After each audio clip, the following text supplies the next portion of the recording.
Hi coaches, it's Barbara Schuman here.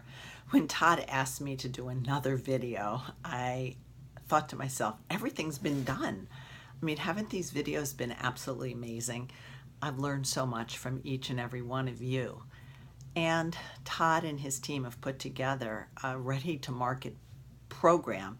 I just feel like we've got so much in our hands. But he said to me, think of something that you do really well. And I'll tell you that as I began to think about what I do well, but I could do better, and what I'm focusing on is a quote from King Solomon: "Give me the gift of a listening heart." As a coach, that is the greatest gift you can give. So we could have the slickest program.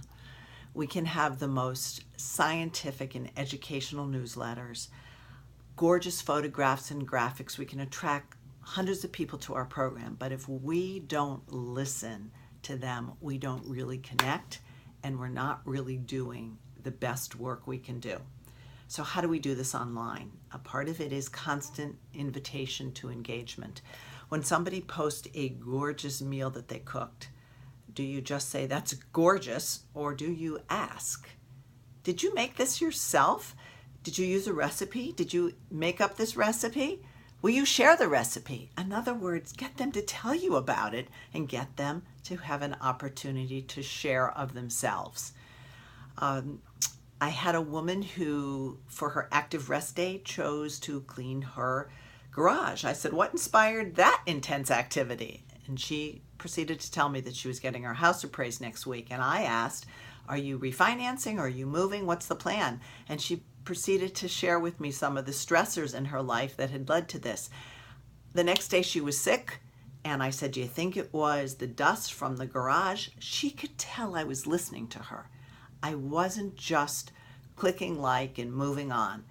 I valued her, and it is deepening the connection that she and I have. That's a beautiful thing, and it is, I would have missed those details in her life had I not asked.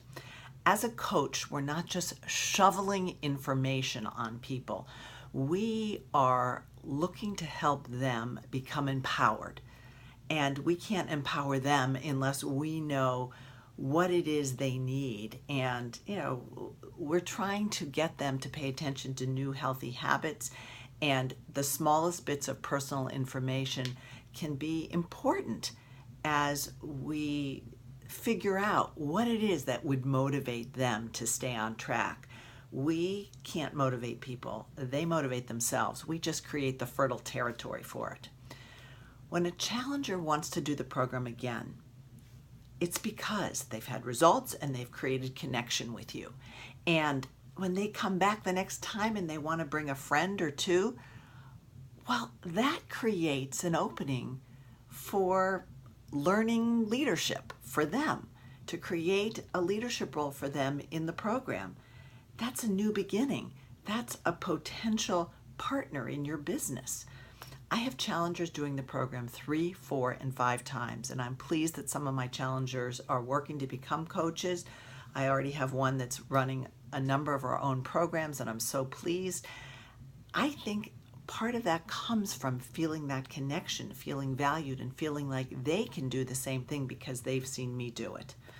Our private Facebook pages become a safe place for people to reveal themselves. It becomes a safe place for leaders, natural leaders, to step up and take a role, and it becomes a place for shy people to get a little bit out of their comfort zone. Part of being healthy is trying new exercises, new routines, new recipes.